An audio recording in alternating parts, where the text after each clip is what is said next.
Sabi nila, may kakaibang saya at sakit ang lihim na pagtingin. Masarap dahil ikaw lang ang may alam, pero masakit dahil maaaring habang buhay mo itong kimkimin.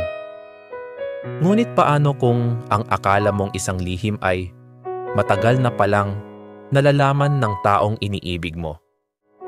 Di ko maintindihan ang nilalaman ng puso tuwing magkahawak ang ating kamay.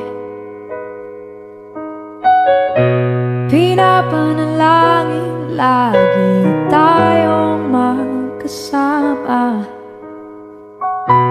Hinihiling bawat oras kapiling ka sa lahat.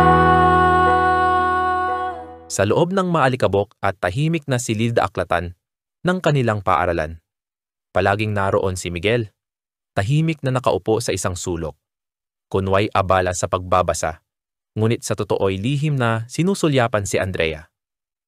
Si Andrea, ang babaeng may maaliwalas na ngiti, laging may bitbit na libro, at tila may sariling mundo sa tuwing nagbabasa ng kanyang paboritong nobela.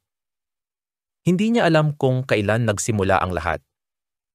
Siguro noong minsang nagkasabay sila sa pagpili ng libro at nag-abot ang kanilang mga kamay. O baka naman noong nahuli siya ni Andrea na nakatitig at binigyan siya nito ng isang matamis ngunit malikot na ngiti.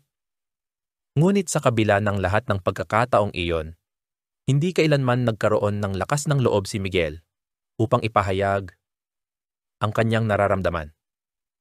Nananatili siyang isang tagamasid, kontento nang makita itong masaya, kahit hindi siya ang dahilan.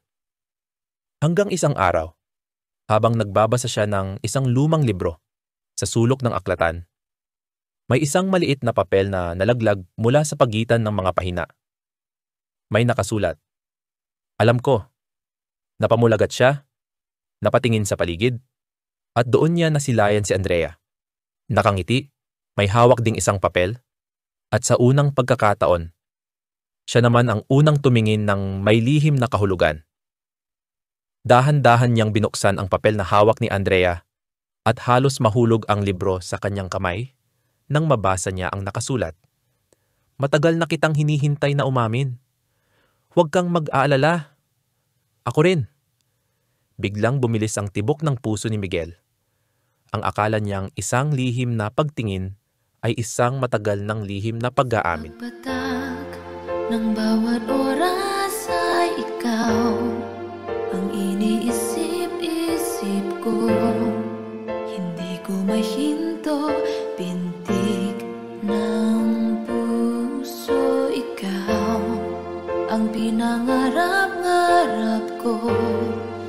Simula nang matanto na balang araw iibig ang puso. Ikaw ang pag-ibig na hinintay. Puso ay nalumbay ng kahit tagal, ngunit na Diyos, nandito na ikaw. Ikaw ang pag-ibig na binigay sa akin nang may kapal. Biyaya ka sa buhay ko, ligaya at pag-ibig ko'y ikaw. Minsan, ang mga bagay na inilihim natin ay siya palang matagal nang hinihintay ng iba na sabihin natin.